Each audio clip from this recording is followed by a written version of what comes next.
Defence housing authority के ज़ेर एहतमाम state of the art hockey arena में DHA हॉकी अकेडमी की तामीर का काम मुकम्मल हो गया। मुल्क में अपनी नौयत की पहली अकेडमी में खिलाड़ियों को ट्रेनिंग के साथ साथ आला मयार की रिहाइश, खुराक और तालीम भी फ्राहम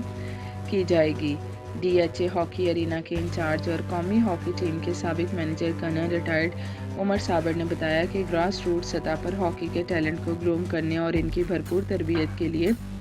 DHA ने जो जिम्मेदारी ली है, इसे कौमी खिदमत के जज्बे के तहत भरपूर तरीके से पूरा करने के लिए अकेडमी का क़याम अमल में लाया गया है। कर्नल उमर साबर ने बताया कि अकेडमी में इब्तदाई तौर पर 50 खिलाड़ियों को 2 साल के लिए तरबियत की जदीद तरीन सहूलतें फ्राहम करने के अलावा आला तरीन रिहाइश और खुराक भी मुहैया की जाएगी। इसके साथ पाकिस्तान की तारीख में पहली मरतबा हॉकी अकेडमी में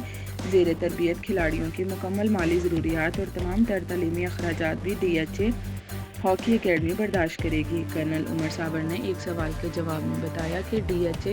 हॉकी अकेडमी में इब्तदाई तौर पर 50 खिलाड़ियों को तरबियत दी जाएगी और ये बात हम पूरे दावे के साथ कह सकते हैं कि अकेडमी से तरबियत याफ्ता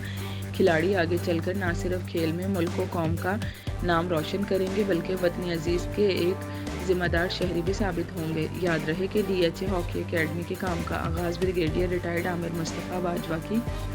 ज़ेर निगरानी हुआ था, जिसे कर्नल उमर साबर ने अपनी निगरानी में मुकम्मल कराया है। उम्मीद है कि हॉकी एरिना के इंचार्ज कर्नल उमर साबर और इनकी टीम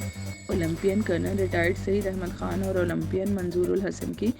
ज़ेर निगरानी DHA हॉकी अकेडमी मुल्क व कौम की खिदमत के जज्बे के तहत मुस्तकबिल के हॉकी हीरोज़ पैदा करने का आगाज़ कर देगी।